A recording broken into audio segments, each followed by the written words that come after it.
कि पहले ममता के शासन में हर रोज घुसपैठ होती थी, अब घुसपैठ करने वाले अपने आप वापिस जाने लगे हैं, अपने आप जाने लगे। शुभेंदु जी ने, भाजपा बंगाल सरकार ने डिटेंशन सेंटर बनाए हैं, मगर हम सब लोग चाहते हैं कि जो घुसपैठ कर कर अवैध तरीके से आए हैं वो अपने आप जहां से आए हैं वहां वापिस चले जाए। अगर वो अपने आप चले जाते हैं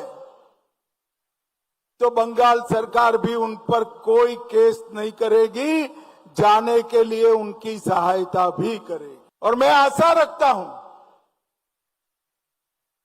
कि जब अभियान चले पहचान का, उसके पहले ही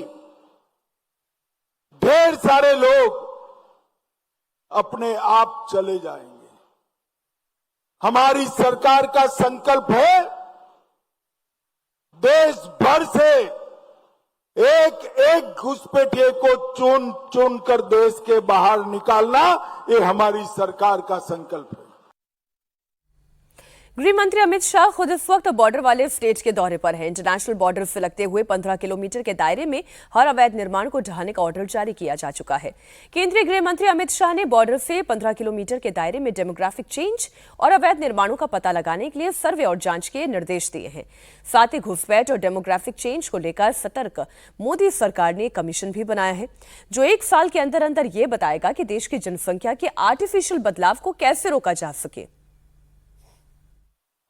नरेंद्र मोदी जी ने एक डेमोग्राफी चेंज कमिटी बनाने का निर्णय किया है। ये हाई पावर्ड कमिटी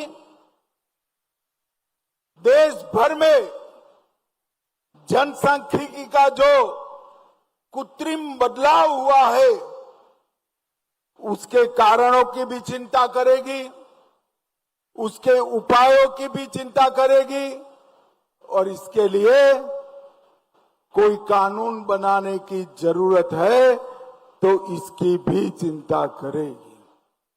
ये डेमोग्राफी चेंज कमीशन 1 साल में अपनी रिपोर्ट दे देगी और कृत्रिम डेमोग्राफी चेंज जो है उसको रोकने का हम काम करेंगे।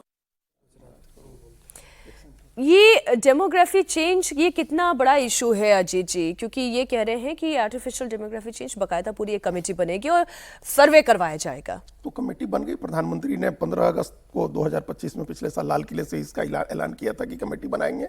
वो कमेटी बन गई है। उसके जो सदस्य सारे अपॉइंट हो गए हैं। सदस्य सचिव जो हैं वो मेंबर सेक्रेटरी, वो होम मिनिस्ट्री के एक ऑफिशियल हैं, ज्वाइंट सेक्रेटरी लेवल के, और सुप्रीम कोर्ट के रिटायर्ड जज प्रभाकर उसके चेयरपर्सन है। वो कमेटी अपनी रिपोर्ट देगी। और ये इस बात को, ये तथ्यात्मक रूप से इतनी प्रमाणित है ये बात कि आप देखिए पश्चिम बंगाल के भी उन जिलों को देखिए जो बांग्लादेश की सीमा से लगे हैं। वहां मुस्लिम आबादी 1951 की जनगणना के मुकाबले 11-12%, 14% तक बढ़ी है। जो बॉर्डर स्टेट डिस्ट्रिक्ट हैं, बांग्लादेश से लगती हुई जो सीमा है, और जो दूर हैं जो सीमा, जो दक्षिण का इलाका है, बांकुड़ा और पुरुलिया, ये सब इलाके हैं, वहाँ वहीं 6 से 7% मुस्लिम आबादी बढ़ी है और उधर 11 से 12% बढ़ी है। तो इसका मतलब वो कृत्रिम तरीके से बढ़ी है जिसकी बात कर रहे हैं गृह मंत्री। तो ये हर स्टेट में हुआ है।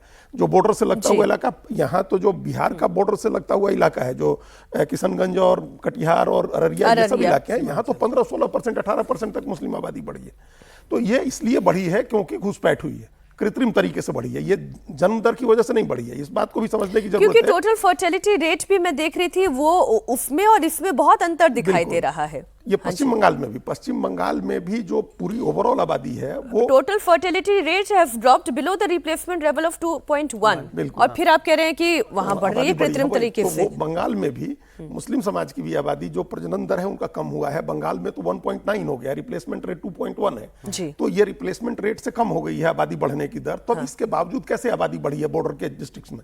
तो इसका मतलब है कि वो कृत्रिम तरीके से बढ़ी है। ये भारत सरकार का जो ही का फैसला है, इसको आप कंटिन्यूटी में देखिए। ये कितना पहले भारत सरकार ने पहले एक फैसला किया कि बीएसएफ को हम बॉर्डर से 150 किलोमीटर अंदर तक जांच करने की इजाजत देंगे। तो वो अब पहले 50 किलोमीटर का था, जी। अब 150 किलोमीटर अंदर तक बीएसएफ जांच कर सकती है, घुसपैठियों को पकड़ सकती है, हथियार और नशे की चीजें इन सबको जब्त कर सकती है। वो बीएसएफ को एक आपने राइट दिया। फिर बीएसएफ को इंपावर करना शुरू किया आपने, बॉर्डर फेंसिंग शुरू की, फिर अब एक कमेटी बना करके उनको आइडेंटिफाई करके उन लोगों को बाहर निकालने का, और किस वजह से चेंज हुआ ये कमेटी की रिपोर्ट आएगी। और कहा गृह मंत्री ने अगर कानून बनाने की जरूरत होगी तो कानून बनाएंगे। इसका मतलब अब ये कोर एक इशू हो गया है आगे इसको के लिए। सोचिए कितना अंदर तक इस पे काम किया जा रहा है कि जो किराएदार भी हैं उनकी भी जांच की जाएगी। जो किराएदार हैं वो कहाँ के हैं, वो यहाँ के हैं या वो बांग्लादेशी हैं।